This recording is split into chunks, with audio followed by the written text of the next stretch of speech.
fato, essa fala dele aí livra ele de qualquer responsabilidade. Quer dizer, é hora de focar naqueles que estavam tramando realmente o golpe, porque, de certa maneira, até o que ele justifica, ele até se coloca ali um pouco como herói, no caso, né? Quer dizer, não, atuei para não acontecer o golpe, né? Como classificar, esse ex-comandante do Exército, hein, Josias?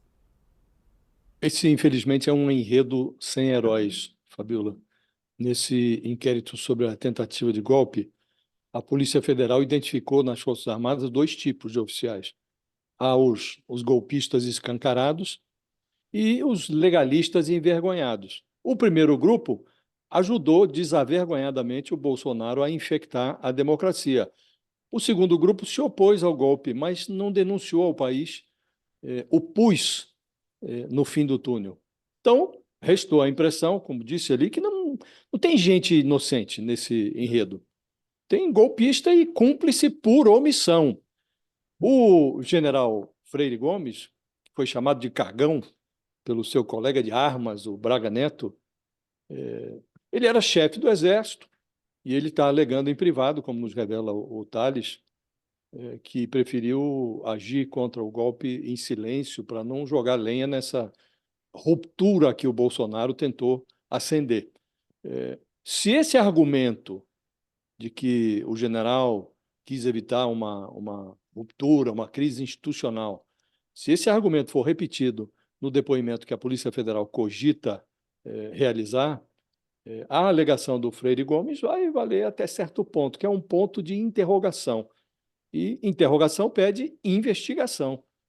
Quando deflagrou a Operação Hora da Verdade, o ministro do Supremo, Alexandre de Moraes, que é relator desse inquérito, ele autorizou a Polícia Federal a realizar batidas de busca e apreensão nas casas de 5 generais e um almirante, todos golpistas escancarados.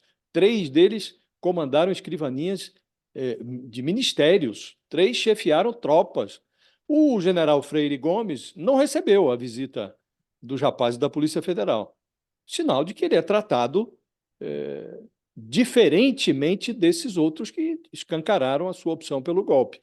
Mas a resistência do general, uma resistência envergonhada, não livra é, é, não livra o Freire Gomes dessa suspeita de omissão. Então, o próprio general, o próprio Freire Gomes, empurrou uma interrogação para dentro da biografia dele quando ele assinou, junto com os outros comandantes militares da época, depois da vitória do Lula, uma nota com insinuações direcionadas, endereçadas ao judiciário.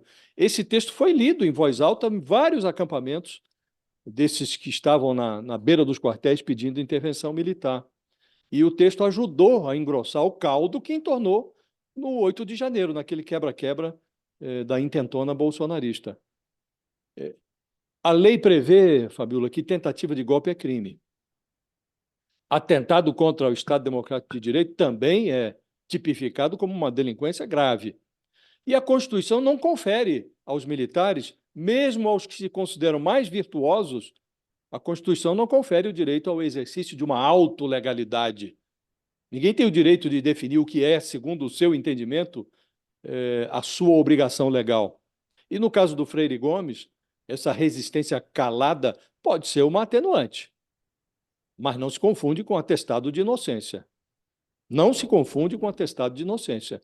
Então, a Polícia Federal, que já separou os escancarados golpistas dos legalistas envergonhados, já há uma separação. Todo mundo já está fazendo essa distinção, mas é preciso agora atribuir a cada um as suas responsabilidades. E o general Freire Gomes tem responsabilidade nessa encrenca, porque essa resistência silenciosa dele não foi suficiente para aplacar, por exemplo, o 8 de janeiro. Ao contrário, assinou uma nota que insuflou o 8 de janeiro. Então é preciso, como disse Fabiola, que a investigação separe uns dos outros e atribua as responsabilidades na proporção que cada um merece. Agora, inocente eu não estou vendo, não consigo enxergar nesse enredo, Fabiola. Por enquanto, não enxerguei. Interessante que você fala, né? Pode ser um atenuante, mas não é um atestado de inocência, você não consegue ver a inocência.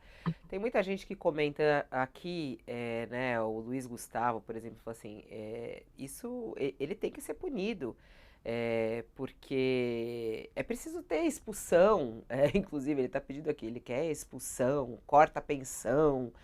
E tudo mais. Eu acho que as punições vão vir aí pela frente, se é que elas vão vir, né?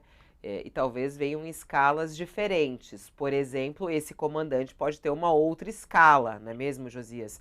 De tipo de punição, porque, como você disse, não é um atestado de inocência, deve ter alguma apuração. Quer dizer, o fato da Polícia Federal investigar está correto na sua análise, né? Porque Sem não é um nenhuma atestado dúvida, de inocência. Mas sem qual nenhuma deveria dúvida. ser o tipo de punição, por exemplo, para um general como esse, que não leva adiante algo que ele tem conhecimento?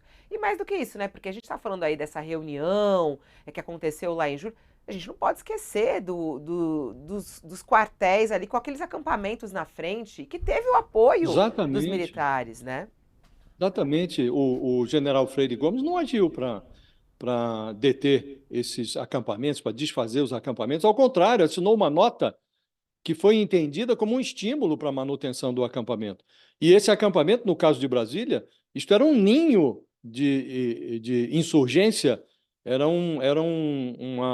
uma incubadora de golpistas que resultou no 8 de janeiro. Pessoas desceram a esplanada e invadiram as sedes dos três poderes. Então, é preciso tratar com muita parcimônia esse assunto, porque o assunto é grave, mas é preciso dizer as coisas como elas são, não é? E a Polícia Federal faz muito bem em investigar. A gente já contemporizou demais, Fabiola, com episódios históricos, e essa contemporização leva a que a história seja escrita de vez em quando com letras muito amenas, quando a gente sabe que episódios tratados dessa maneira foram muito mais graves, não é?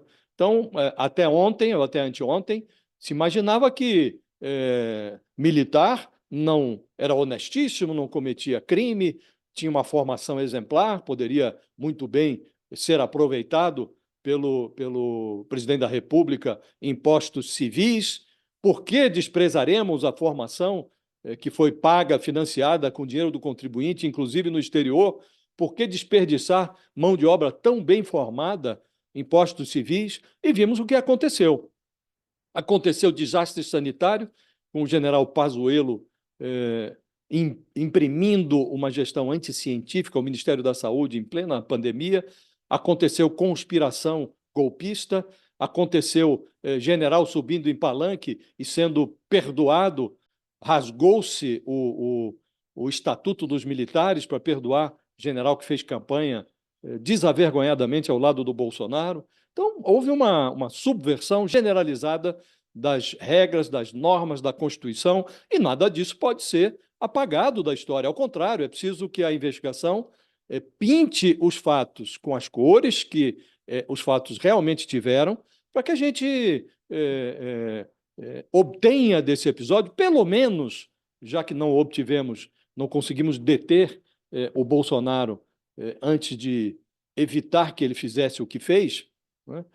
Pelo menos que a gente tenha uma história bem escrita, para que a gente tente evitar, né? Nós estamos agora às vésperas do aniversário de 60 anos do golpe de 64. O mínimo que nós podemos ter, no instante em que verificamos que alguns militares não aprenderam nada com a história, o mínimo que a gente pode ter é uma página bem escrita desse novo capítulo que nós imaginávamos já superado, o golpismo militar, imaginávamos superado. Como não superamos, é preciso que a história, pelo menos, seja escrita com as letras corretas, com a caligrafia correta, sem contemporizações, Fabiola, porque não há como contemporizar com um episódio como esse. É preciso colocar tudo em pratos muito asseados, distribuindo as responsabilidades conforme a culpa de cada um.